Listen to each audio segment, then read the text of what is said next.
KPCC ಪದಾಧಿಕಾರಿಗಳ ಸಭೆಯಲ್ಲಿ DKShi plan of action. ಚುನಾವಣಾ ಸಿದ್ಧತೆಗೆ ಕೆಪಿಸಿಸಿ ಅಧ್ಯಕ್ಷ ಮಾಸ್ಟರ್ ಪ್ಲಾನ್ ಅನ್ನ ಮಾಡಿದ್ದಾರೆ. ಕೆಪಿಸಿಸಿ ಬದಲಾವಣೆ ಬೆನ್ನಲ್ಲೇ ಡಿಕೆಶಿ ಪಕ್ಷ ಸಂಘಟನೆಯತ್ತ ಚಿತ್ತ ಹರಿಸಿದ್ದಾರೆ. ಚುನಾವಣೆ ಸೋಲಿನ ಕಾರಣದ ತನಿಖೆಗೂ ಕೂಡ ಸಮಿತಿ ನೇಮಕ ಮಾಡೋದು, ಬಿಬಿಎಂಪಿ, ಜೆಡ್ಪಿ, ತಾಲೂಕು ಪಂಚಾಯತ್ ಉಪಚುನಾವಣೆ ಗೆಲುವಿಗೆ ರಣತಂತ್ರ ರೂಪಿಸೋದು, ವಿಧಾನಸಭೆ ಕ್ಷೇತ್ರಗಳಲ್ಲಿ ಕಾರ್ಯಕರ್ತರ ತಂಡ ರಚನೆ, ತಾಲೂಕು ಪಂಚಾಯತ್, ಜಿಲ್ಲಾ ಪಂಚಾಯತ್ ಮಾಜಿ ಅಧ್ಯಕ್ಷರು, ಉಪಾಧ್ಯಕ್ಷರಿಗೆ ಜವಾಬ್ದಾರಿ ಹಂಚಿಕೆ ಮಾಡೋದು, ಗ್ಯಾರಂಟಿ ಯೋಜನೆಯ ಫಲಾನುಭವಿಗಳ ಡೇಟಾ ಸಂಗ್ರಹ ಮಾಡೋದು, ಸ್ಥಳೀಯ ಸಂಸ್ಥೆಗಳ ಚುನಾವಣೆಗಾಗಿ ಪ್ರಣಾಳಿಕೆ ಸಿದ್ಧಪಡಿಸೋದು ಎಲ್ಲದರ ಬಗ್ಗೆ ಚರ್ಚೆಯನ್ನ ಮಾಡಿದ್ದಾರೆ ಕೆಪಿಸಿಸಿ ಪದಾಧಿಕಾರಿಗಳ ಸಭೆಯಲ್ಲಿ.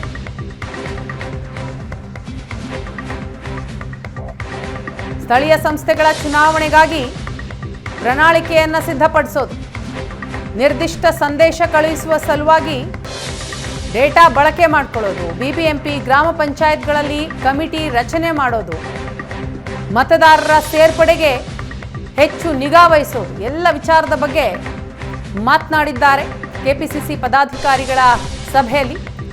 ಪ್ಲಾನ್ ಆಫ್ ಆಕ್ಷನ್ ರೆಡಿಯಾಗಿದೆ.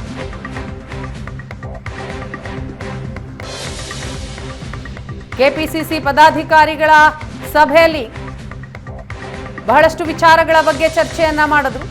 ಚುನಾವಣೆ ಸಿದ್ಧತೆ, ಅದಕ್ಕೂ ಕೂಡ ಪ್ಲಾನ್ ಅನ್ನ ರೆಡಿ ಮಾಡಿದ್ದಾರೆ. ಕೆಪಿಸಿಸಿ ಬದಲಾವಣೆಯ ಬೆನ್ನಲ್ಲೇ ಡಿಕೆ ಶಿವಕುಮಾರ್ ಪಕ್ಷ ಸಂಘಟನೆಯತ್ತ ತಮ್ಮ ಚಿತ್ತವನ್ನ ಹರಿಸಿದ್ದಾರೆ.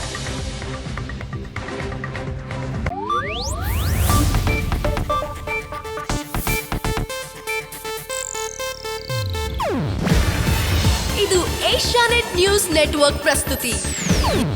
ನೀವು ನೋಡ್ತಿದ್ದೀರಾ ಏಷ್ಯಾನೆಟ್ ಸುವರ್ಣ ನ್ಯೂಸ್.